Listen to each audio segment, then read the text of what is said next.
जब भी किसी को ख़ारिश होती है और वो शिद्दत इख्तियार कर जाती है तो लोग परेशान हो जाते हैं कि आया कि हमें कोई ऐसी बीमारी तो नहीं लग गई जिससे छुटकारा पाना नामुमकिन हो जाए। इसी परेशानी के साथ साथ अवेयरनेस की कमी उस ख़ारिश को मज़ीद बढ़ा देती है।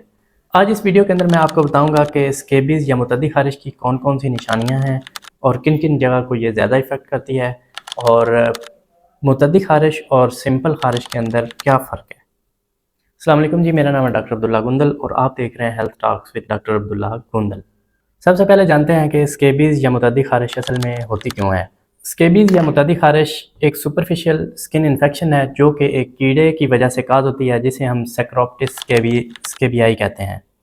ये कीड़ा हमारे स्किन के अंदर गड्ढे बना देता है और वहाँ जाके अंडे देता है। रात के वक्त स्पेशली जब ये कीड़ा स्किन के ऊपर आता है या बाहर आता है तो उसकी वजह से हमारी बॉडी रिएक्ट करती है। उस रिएक्शन के नतीजे में हमें शदीद ख़ारिश होना शुरू हो जाती है और स्पेशली रात के वक्त होती है और जिस्म पर सुर्ख निशान बनना शुरू हो जाते हैं। इसी वजह से जो भी पेशेंट स्केबीज़ या मुतअद्दी ख़ारिश के साथ आता है तो वो ये कंप्लेन करता है कि उसे रात के वक्त ज़्यादा ख़ारिश होती है बनिस्बत दिन को।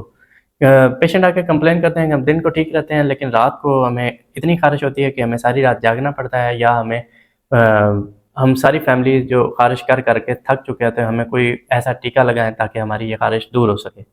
और स्केबीज़ की निशानियों में पहली निशानी भी यही है। फिर स्केबीज़ या मुतअद्दी ख़ारिश की दूसरी निशानी ये है कि इससे एक बंदे की बजाय ज़्यादा बंदे इफ़ेक्ट होते हैं और पूरी फैमिली इफ़ेक्ट होती हैं। यहाँ तक कि अगर ये और फर्दर फैल जाए तो पूरा मोहल्ला भी इफ़ेक्ट हो सकता है, क्योंकि ये स्केबीज़ क्लोज कॉन्टैक्ट के ज़रिए फैलती है। तो अगर जब लोग इकट्ठे रहते हैं, इकट्ठे सोते हैं, एक ही कमरे में ज़्यादातर सोते हैं या स्पेशली जब लोग जेलों के अंदर होते हैं तो उधर क्राउडेड प्लेस पे ये स्केबीज़ फैलने के चांसेस ज़्यादा हो जाते हैं। इसी वजह से ये स्केबीज़ एक बंदे को इफ़ेक्ट करने की बजाय ज़्यादा से ज़्यादा लोगों को इफ़ेक्ट करती है और ये ख़ारिश बहुत सारे लोगों के अंदर एक ही वक्त में देखी जाती है। स्केबीज़ की दूसरी निशानी ये है कि ये स्पेसिफिक जगहों पे होती है।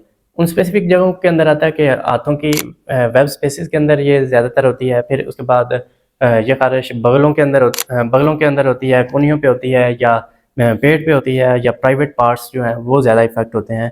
इसके अलावा बच्चों के अंदर ये फेस को भी इफ़ेक्ट कर सकती है लेकिन दूसरे एरियाज़ को बनिस्बत सर के ज़्यादा मुतासर करती है।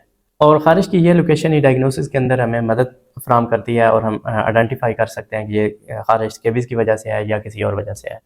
फिर स्केबीज़ की अगली निशानी ये है कि जिस्म के ऊपर जहाँ पे ख़ारिश होती है वहाँ पे सुर्ख रंग की लाइंस बनी होती हैं। ये लाइंस असल में वो बरोज़ होते हैं जो कि स्केबीज़ काज करने वाला कीड़ा बनाता है और वहाँ पे जाके अंडे देता है।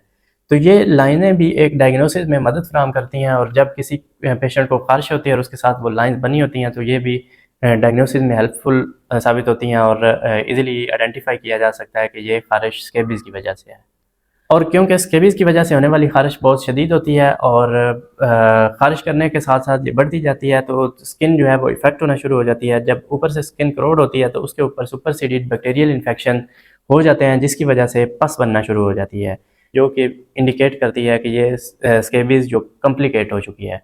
अब हम जानते हैं कि हम किस तरह डिफ्रेंशिएट कर सकते हैं कि ये होने वाली ख़ारिश स्केबीज़ है या सिंपल ख़ारिश है। स्केबीज़ की वजह से होने वाली ख़ारिश रात के वक्त होगी, स्पेसिफिक एरियाज़ के अंदर होगी, फिर ये एक से ज़्यादा लोगों को इफ़ेक्ट करेगी। जबकि जो आम ख़ारिश है वो उसका ऑनसेट सडन होगा, वो अचानक ख़ारिश होना शुरू हो जाएगी। फिर उसके साथ कोई दरफ़ड़नुमा चीज़ें या उभरी हुई स्किन आपको नज़र आ सकती है। ये ख़ारिश किसी भी जगह पे हो सकती है लेकिन इसके साथ साथ दूसरे लोग इफ़ेक्ट नहीं होते लेकिन बल्कि एक स्पेसिफिक बंदा ज़्यादा इफ़ेक्ट होता है जिसको ख़ारिश हो रही होती है। तो ये थी आज की हमारी वीडियो जिससे हमें डिफ्रेंशिएट करने में मदद मिलेगी कि किसी को होने वाली ख़ारिश वो स्केबीज़ की वजह से है या वो सिंपल ख़ारिश या एटोपिक डर्माटाइटिस है।